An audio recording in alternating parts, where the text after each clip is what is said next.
ดีดกล้องมันไม่ดีดหน้ามัวโอ้ยอันเนี้ยว้าถ้ามันดีดหน้ามัวเมื่อกี้ตลกเลยแล้วเนี่ย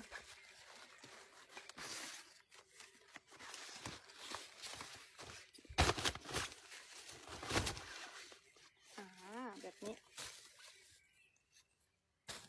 โอเครอดได้จริงเหรอพี่ปอ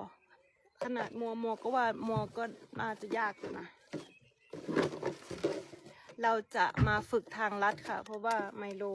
ไม่ได้ไปฝึกพักสนามมาครึ่งปีน้ำก็ไม่ได้ไปฝึก2 เดือน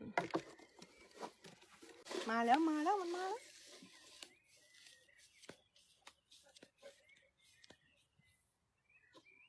เฮ้ยมาแล้วปะสิ